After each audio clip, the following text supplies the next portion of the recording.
High friends, welcome to Yashikar. நம்மளோட விஜய் டிவியில் ரொம்பவே சூப்பராக போயிட்டுருக்க பாண்டியன் ஸ்டோர்ஸ் அப்கமிங் ஷூட்டிங் லொக்கேஷன்லேருந்து ஒரு சில அப்டேட்ஸ் எல்லாம் வந்திருக்கு.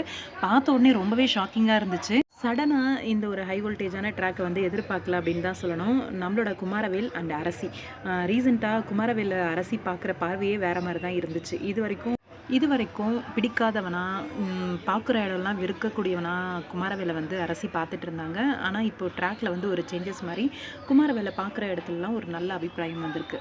சண்டை வேணாம் அப்படின்னு ஒதுங்கி போகிறது, இதெல்லாம் வந்து அரசியோட ஒரு சின்ன மாற்றம் வந்து நல்லாவே தெரிஞ்சுது. ப்ரீவியஸ் எபிசோட்ஸ் எல்லாம் பார்த்தீங்கன்னா தெரியும். இப்போ என்னென்னு பார்த்தீங்கன்னா, நம்மளோட குமாரவேல் அரசி 2 பேரும் ரொம்பவே பியூட்டிஃபுல்லான ஒரு அந்த காம்போ அந்த காஸ்ட்யூம் போட்டுட்டு சேம் கலரில் வந்து காஸ்ட்யூம் போட்டு கோவிலில் உட்காந்துட்ருக்காங்க. அரசி சாரீ ஃபஸ்ட் டைம் சாரீ கட்டி அவங்க அண்ணாவோட மேரேஜுக்கெல்லாமே சாரீ போடல. சாரீ, மல்லிகைப்பூ, நகைலாம் போட்டு கல்யாண பொண்ணு மாதிரி இருக்காங்க. இவர் பட்டு வேஷ்டி சட்டெல்லாம் போட்டு மாப்பிள்ளை மாதிரி இருக்கார். இங்கே குமாரவேலோட ஃபேமிலி எல்லாருமே இருக்காங்க.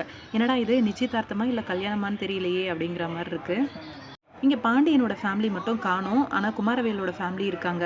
அவங்க ஃபேமிலியை மட்டும் வச்சுக்கிட்டு தாலி கட்டுற மாதிரி ஏதாவது சீக்வன்ஸ் எடுக்கிறாங்களா, இல்லை என்கேஜ்மெண்ட் மாதிரி எதுவும் நடக்குதா, இல்லை 2 ஃபேமிலியும் ஒத்துக்கிட்டு தான் நடக்குதா, இந்த மாதிரி நிறைய குழப்பங்கள் இருக்குது. ஆனால் அப்கமிங் ஏதோ ஒரு பெரிய ட்விஸ்ட் இருக்குது.